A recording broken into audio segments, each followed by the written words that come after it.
Well, Ian, birthday boy. Yeah. Got a little gift. We got a gift this week. Got a little gift. This gift is from the Intellivision _Amico Reddit. Yep. From user Tommy. What's the user called on this? Tattling Tommy. Tattling Tommy. What was revealed here, Ian? So we got the pitch deck. All the things are Intellivision convertible note term sheet, whatever. Intellivision fact book, loose usage of the term facts.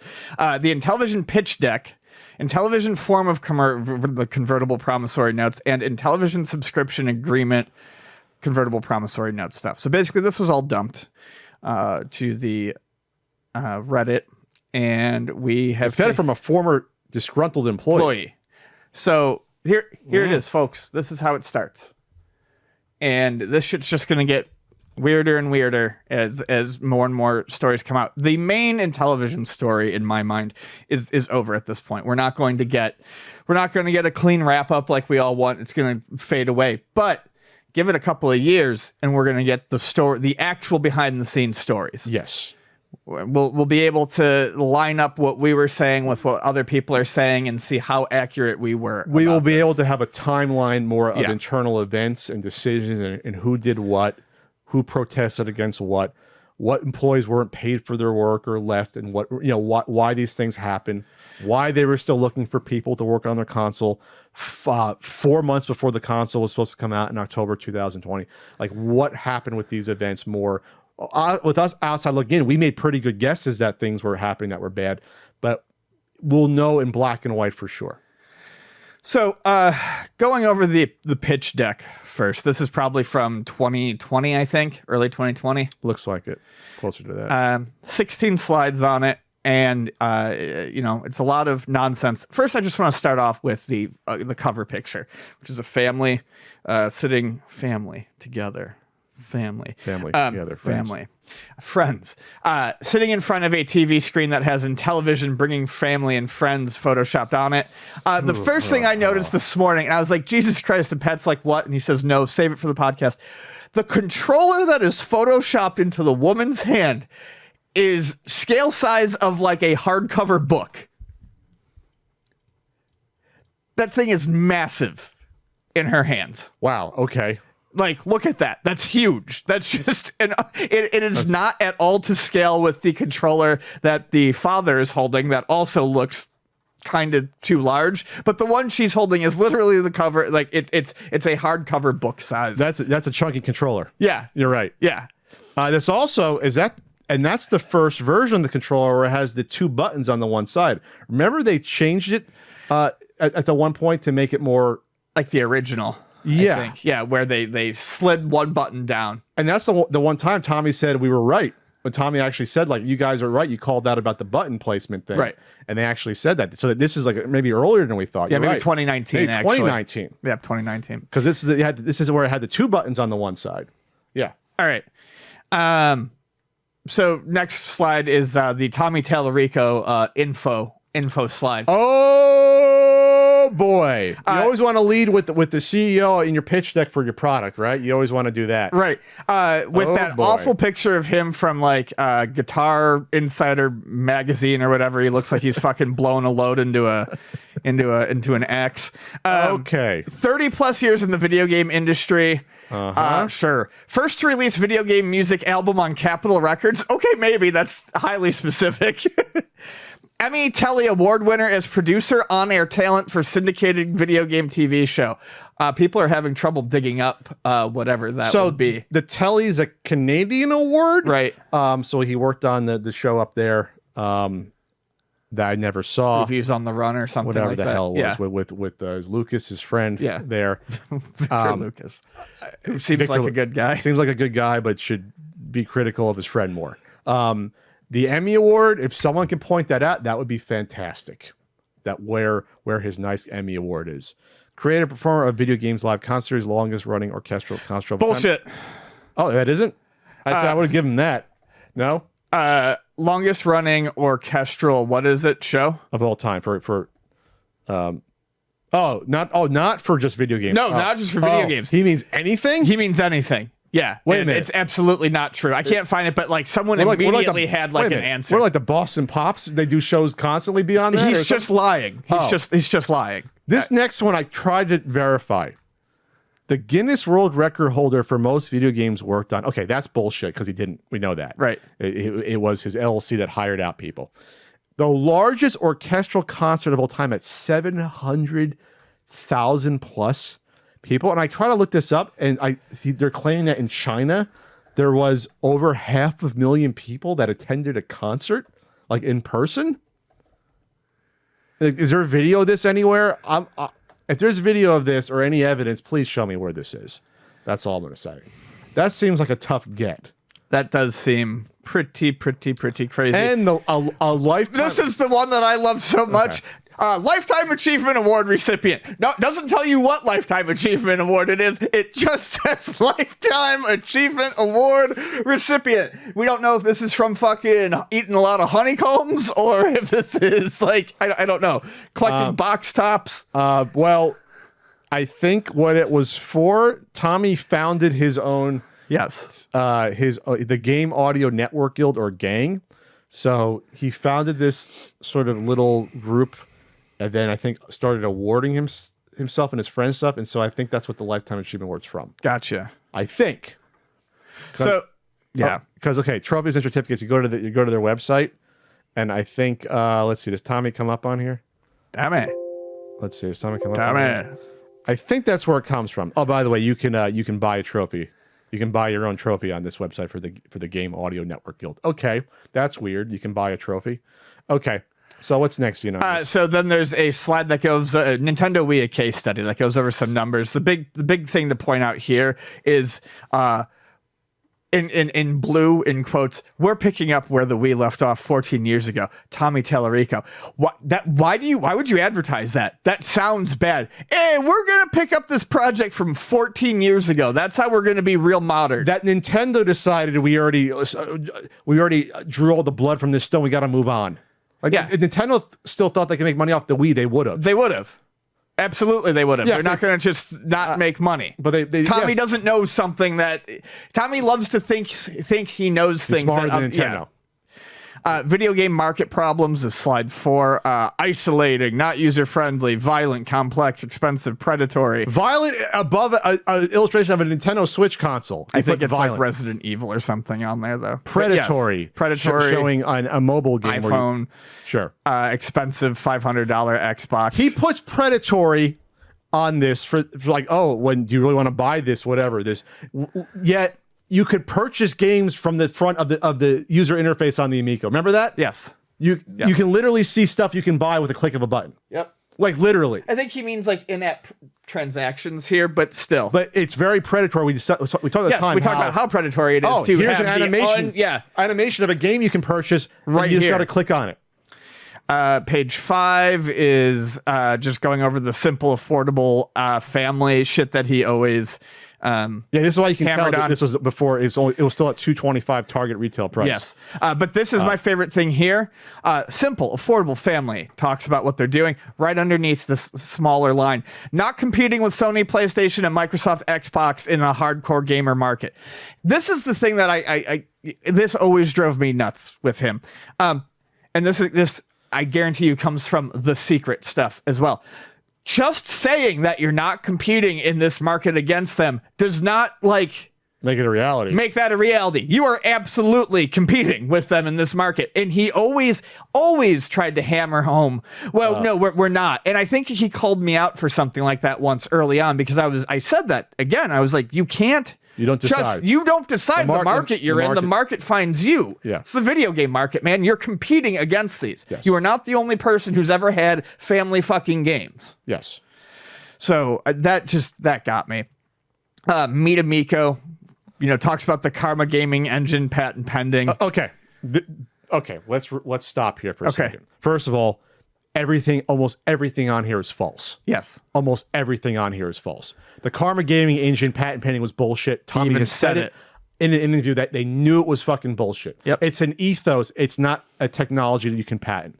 Second, the innovative parental control is patent pending. So they try to do a fucking RFID the card key to unlock it. Like, that would be better than a password. You don't think kids could find it laying around in their parents' drawer and just click it on their console, unlock it? It's an RFID. You can go online and fucking get, I mean, you can get bootleg ones. It's an overly obtuse way to put parental controls on your system. Tommy is really interested in kitschy, gimmicky, weird little bullshit that he thinks is going to set him apart. The touch LCD. It's touch, and I mean the extremely loosest version of that word. You can literally click on things. You're not dragging shit. You're not playing the games on the console. You can point at things on the console. You can't bring the game over to there and play it on there. It's not a smartphone. It's not a smartphone. 2 controllers in the box, up to 8 controllers and phones. Well, the last we heard, there was going to be a version with only 1 controller because the prices had gotten too crazy. And we never, ever saw anything even remotely close to an 8-player game. I don't think we ever really saw anything close to a true 4-player game. Yeah, we did in the car swipers, maybe the missile command, but we never saw 8. Okay. I don't think we saw 8. I think we did see 4 a little bit. Esports for everyone, patent pending, is a thing that was dropped here and never brought up again. This is how you know else. This is early 2019. Harvard debut at E3 June 2019. That's right, yeah. Okay. This is what their debut was. They rented a hotel room off-site, and they got people to check it out, including influencers like John Riggs, Metal Jesus went there. And that's where my source told me, and this has never been refuted by anyone, this is how I know it's right, that they showed off. The controllers they had mock-up, the controllers were there, but the console was not obviously close to being finished. It was an orange pie in a shell. And they were just basically running it off of Android environment, the games that they had at the time. You know, it's something that I've always wanted to bring up, and I guess never really have, but it's been something that I've thought for, a long time of covering the Amico. They clearly blew all of their money on R&D for the controllers and had nothing else. I don't think they never did anything. They just, that's where the progress stops. But I just think that's where their focus was, because you can't announce a console with no R&D done yet, and there was nothing done when they showed it at Portland in 2018. Oh, I heard he was basically just wish casting at that point. He was just standing on stage talking about how cool it would be. No, I've watched the presentation. Oh, okay. He literally, the graphics were just what he got from the agency he hired to come up with a physical look for a console, and he just pasted it into his PowerPoint. You can't go from in only 7-8 months to a concept to having a prototype console that you can play with an environment. It's nearly impossible unless you're a huge company like Nintendo doing it, where you have tons of resources to throw at it. So that was mostly bullshit. Game development. This is where it becomes fraud to me. This is where this is a fucking con. Yep. They have all these logos of companies that Mattel, Lego, Warner Brothers, Hasbro, Disney, Marvel, Sesame Street, Universal, Ninja Turtles, Nickelodeon, Atari, Frogger, Telestrations, Earthworm Jim, Paw Patrol, and Wheel of Fortune. You never had any of this. You had Atari. You had Atari for Missile Commands. You thought you had Earthworm Jim at some point. I think they thought they were getting Telestrations. After that, though, Ian, there was no evidence that there was development on almost, I think, the rest of these. The rest of the, dozen or so. There was the Sesame Street. But yeah, there's nothing Nickelodeon. I mean, they showed Flash game video, but there was no evidence they actually worked on the game themselves. The 40 games at launch, they were going to say at the time. Yeah. Holy shit. They said there was 22 playable games at E3. I would love to know what games those actually were. Because I don't think there were 22 playable, so someone can correct me on that. How many were actually playable? There was However, with a lot of what they showed in their first video, if we're talking about like that shitty Pong game that was like footballs and basketballs, that's stuff that anyone can slap together. So they probably had like a couple of these cheap ass fucking demos essentially. But that's my argument is they'd never had 22 playable games ever, even at Turkey Point later on. Good old Turkey Point. They had like 6, maybe 8. They never had that many. What's next here? The market size is ridiculous, obviously, because they're counting mobile gamers as a huge part of it. Oh, remember when they did the Crayola event, and he immediately started talking about how, hey, we're working on a partnership with Crayola after they did the event, and then like immediately it was like taken off of something because eventually people are like, what the fuck are you doing? And I would love to know what those conversations were like.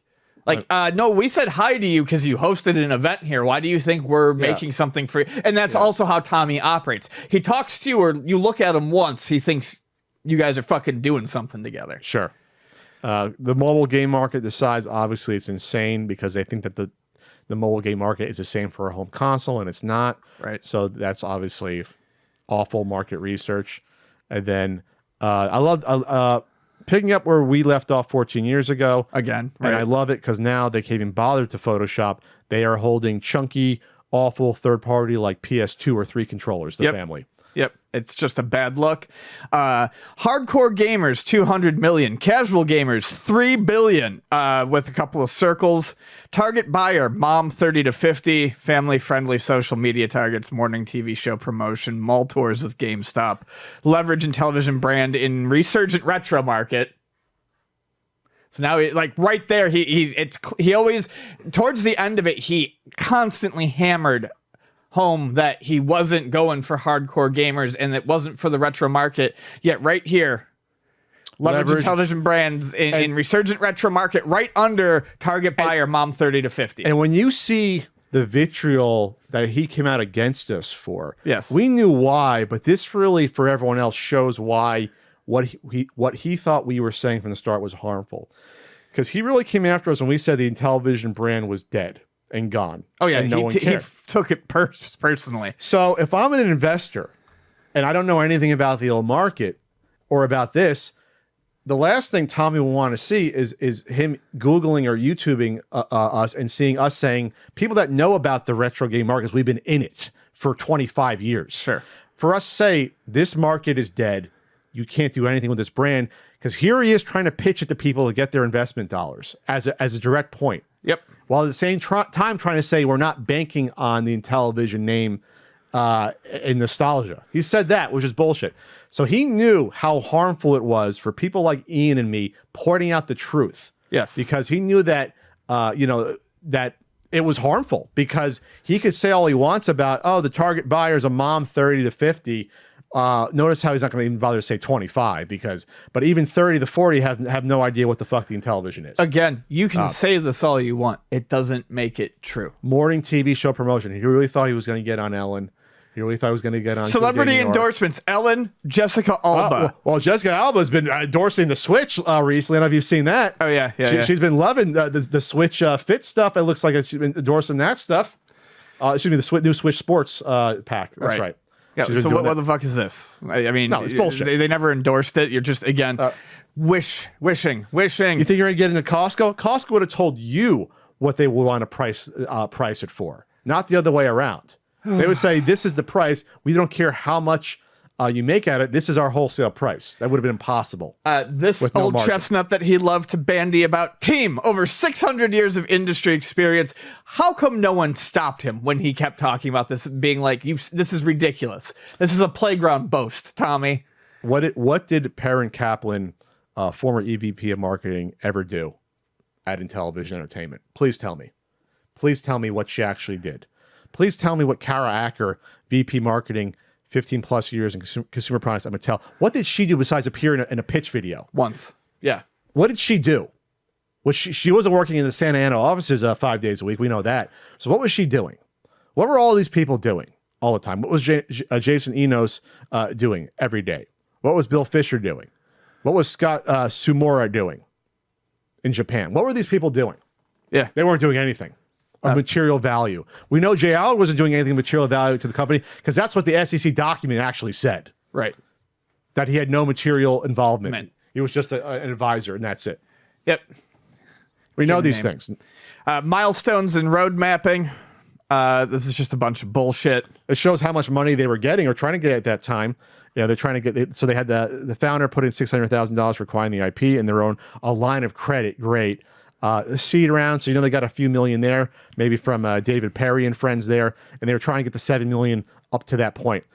This is also the time period where I think they knew they were in trouble. The angel investor was gone, that I've talked about, that was gone or going to be gone. So this is all in that period. Or maybe this is what they pitched to the angel investor that, from my source, decided not to get into it after the E3. Maybe this is what you used to potentially hook them in. And they saw it in person. I said, wow, these games are bullshit. This controller sucks. Well, that's what I heard, was that the 2019 presentation basically was truly Amico's last stand, and it's just been it's been a dog and pony show ever since. Yes. Yeah. And then launched in 2020. We knew that was going to happen. The manufacturing was supposed to start when? Look at that. It was supposed to be by like May-ish of 2020. Obviously, this is pre-pandemic. If you started in May to get it out for October, that's still cutting it close, but it's probably possible to get it out in October. You probably wouldn't be in production, I would guess, March or April, because who knows how long it still could come over with customs and things. Still could take 2 to 3 months without the pandemic to ship something over. It could take from China, in my experience. E3 promotional tours, that never happened. How about the financial projections? Oh God, dude. So they thought they would do 73 million in total sales the first year. They thought they would do 243 million in 2021, and then in 2022 they thought they were going to do $500 million. And then in 2023 they thought they were going to do 793 million. They were going to do almost $1 billion in sales. Just fucking insane. No one pulled them down like when they were like they're just holding helium balloons floating off into space here. No one tried to ground these people. They thought they were going to get a global market share of the entire gaming market up here of 1.25%. They thought they were going to get literally 1.25% of every single person in the world that plays a video game, either on a console, on a computer, on a mobile device. This is and that's insane fucking thinking. And it's what he had been saying since the beginning, and it's what he used, I think, to get stupid people into it, because he would always say, we only need 1%. We just need the smallest slice. We just need 1% of that market, and we're going to be, fucking eating off of gold plates. 1.25% would mean that on my block, there's probably 75, 50 people, maybe 100 next block. Every fucking block of people, block and a half is 100 people. Well, at least one person would have to have an Amico. That's how insane. When you say 1% of the population, 1.2% of the global population. Right. That is fucking batshit stuff. Yep. Batshit stuff. For a startup company with no experience. And in countries where, and you have to keep in mind that there are countries where TVs are not commonplace or they're shared objects. Correct, Ian. Which means that in the developed world, it would have to be even higher than 1%. Yeah, which means a place like this would have to pick up for that, which means that we're talking like 4 people on every block having a fucking Amico. Now we're talking every block. Now we're talking like Nintendo, Sony, Xbox sort of stuff, where it's just like, this is just, but they're not competing. But they're not. They're not competing. Right. They're not competing. They're not competing when it's convenient. Now you see why they couldn't get real investors, because this stuff is fucking insane. This falls apart in 2 seconds. Does not pass the smell test. No. You don't even need to. I wouldn't need to ask what numbers. When I see 1.25%, I would be like, well, how did you come up with the number? How could you penetrate that market? How much money you would take for advertising? I'm not even like a big business guy when it comes to like money. How much advertising would you have to do to get 1.25% of the video game market? Like that, I don't know, 100 million a year, 200, 300, 400 million. We're talking an insane amount. You know how much money Coca-Cola spends every year in advertising? And they're the number one, and they have to keep spending that money to maintain like the number one. Like, we're talking insane amounts of money in order to have brand awareness continue. Look at Ian with his Diet Coke. Why do you think companies that are in number one still spend tons of money? Because they have to protect where they are, let alone trying to break into them. This is nuts. So the next slide is basically the last slide and is just a real humdinger. The exit strategy. Exit strategy. Okay. So here's the thing. Let me read the exit strategy to you. Oh, wait, there's nothing to read. The exit strategy slide is simply a bunch of corporate logos. We've got Mattel, Disney, Hasbro, Microsoft, Apple, Mixi, Amazon, Nintendo, Facebook, Viacom, Tencent, Comcast, Google, and Sony. The fact that they thought any of these would be interested in picking them up is just, it really, again, goes to show the pie in the sky wishful thinking that, I mean... What are you, Oculus? Yeah. Facebook's going to spend $1 billion or $2 on you? Are you nuts? For shitty fucking phone games. I mean, they were dumb for spending that much on Oculus, Facebook, but at least there was a theory behind it. Right. At least it's a new technology segment where you got a fucking shitty controller, and you have mobile quality games.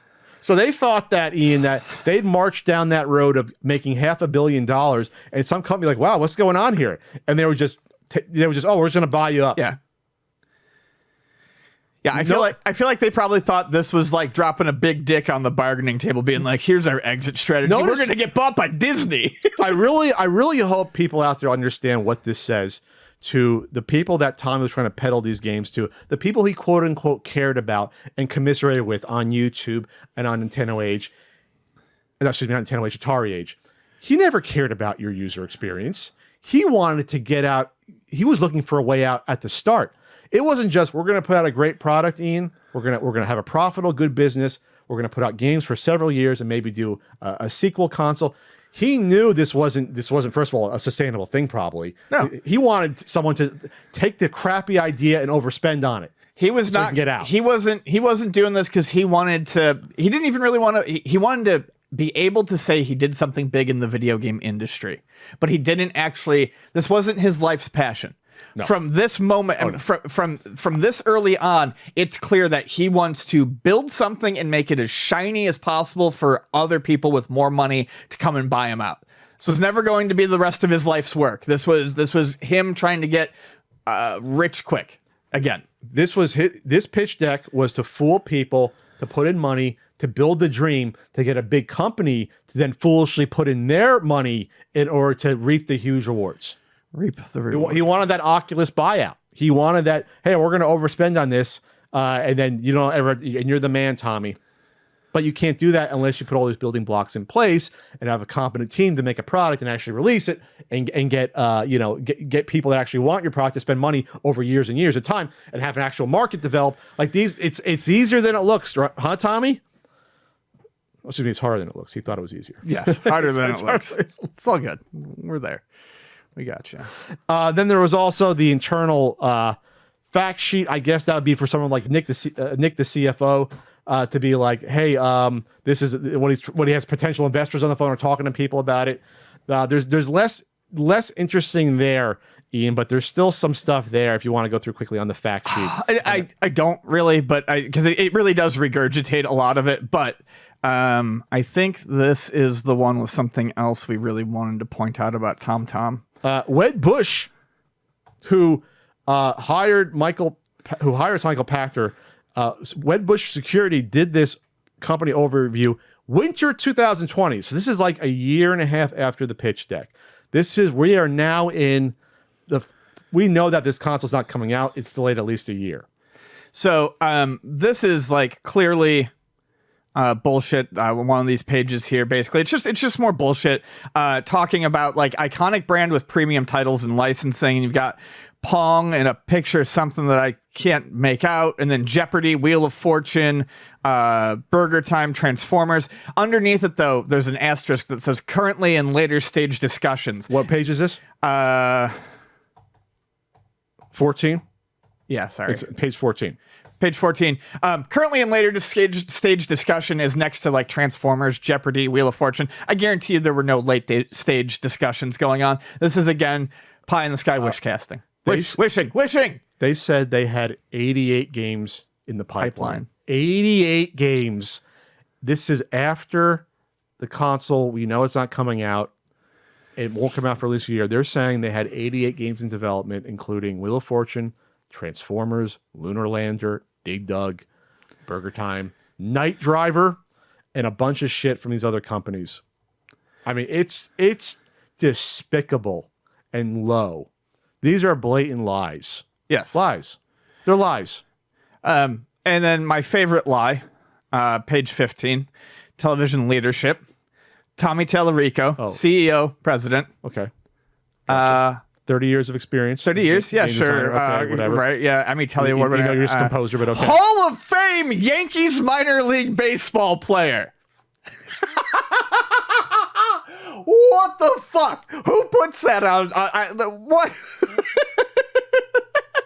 And he's not. He paid to go to a Yankees camp. He did fantasy leagues for years. So a fantasy camp is that you pay thousands of dollars when you're a rich man, and it was never good enough to make a real team, and you pay thousands of dollars for a week experience where you get the older players from that team to train you, and you do like a couple of games, throw the ball around with you. And I think after you get your own uniform. And I think after you do it 5 times, someone was saying they like put you in like a Hall of Fame. Wow.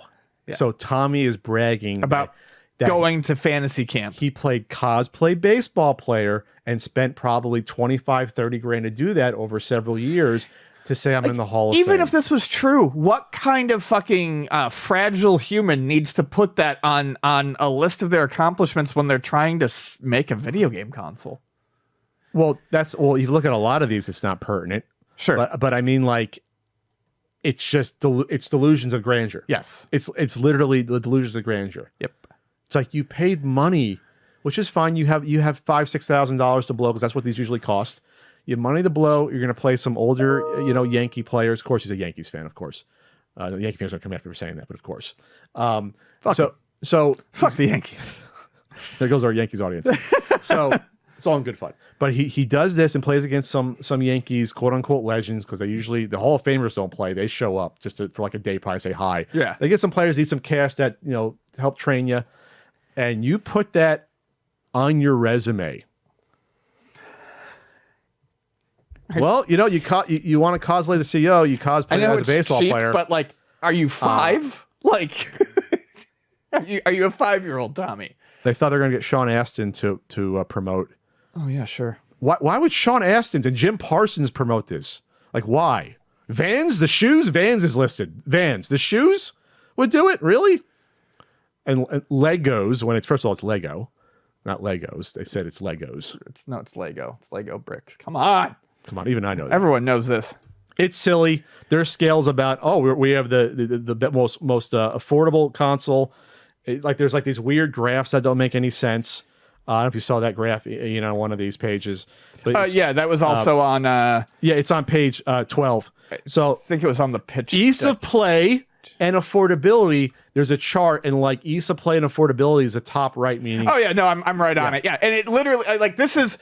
Again, this is kind of like the exit plan page. They just literally, we understand that graphs go up and to the right. So this is what we're going to do. So they think somehow the Intellivision would be easier to play than the Switch, which is notoriously easy to play the games. Yeah. And we've already seen videos where there's literally 2-minute tutorials about how to even use the fucking controller. How to pick which control scheme you want. How to play Shark. Like there's like a tutorial before you have to actually pick it up and play. Just insane fucking things. Real quick, this was posted on Atari Age, Ian. Just a post that right now I think they're moving servers on Atari Age. But this was posted. This was sent to me beforehand. Someone that's been a long time Atari Age user that's very disappointed in how they've handled things in the past years.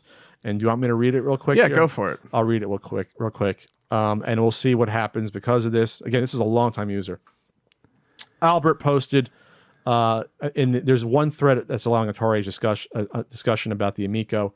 Someone said, please, if you want to discuss the Amico file, please do so without making blanket statements about the members and the site that simply aren't true. So someone was complaining that a lot of people enabled Tommy's bad behavior and people were taken for a ride because of that. And I agree. Yeah, sure. There wasn't the critical eye on this at all. No, not at all. So this longtime user, God's Labrat, said, sure, let's talk about the Amico. The Amico is quite simply a scam. By scam, I mean the people in charge of it took money for investments and pre-orders that they knew would not be fulfilled in the time frame specified. That is absolutely true. Mm-hmm. All evidence, I mean literally 100% of all the evidence available indicates there was no way the original 10/10/2020 release date could have been met, and this was known in 2019. Like every grifter console released, all they ever had was a shell and hastily scrambled to put the insides together after the money was raised. This is not even disputed. What does seem to be in dispute is how this form enabled this grift and allowed Tommy Tallarico's outright lies to stand without scrutiny. Yeah. It is unacceptable that this would be the standard allowed here. This is the same form that took down the Clique Chameleon. However, for whatever reason, Tommy's scam was allowed to have its own free-ranting thread, which lasted years, and people were banned for asking questions he didn't like, for posting images he didn't approve of, or not, in quotes, reading the room correctly. Want to say I'm wrong? It's going to do more than saying, oh, that totally didn't happen, or yeah, it wasn't modded quite right. No, what Atari Age needs to do is to be transparent about what really happened.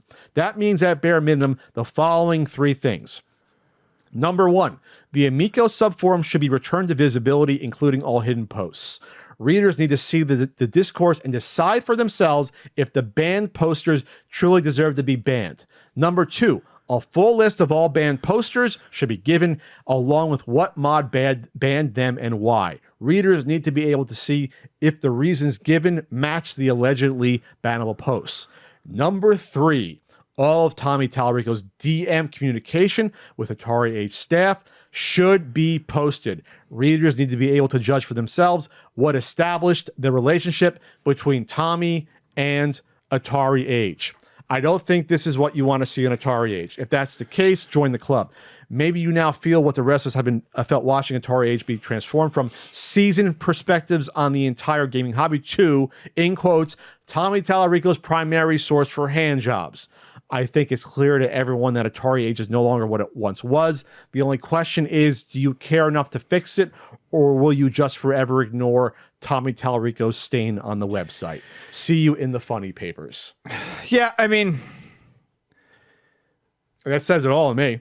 Yeah, I mean, there's a lot, that they're asking for, but I mean, at the base of it, it can't just keep expecting it to go away. You can't hand wave it. You can't brush it under the rug. It needs to be addressed. There has to be transparency of what the hell happened. Why were at least one mods be able to do things with impunity? Why was Tommy Tallarico allowed to personally attack people constantly and just be given like a slap on the wrist? Yeah. Why? I want answers. Ian and I were personally affected by this. Others were too. That's all I got for this. So, like you said, this is going to be a lot more is going to come out. Yeah. A lot more. Yeah, this isn't the end of the line. This isn't the end of the line. This isn't the finish line.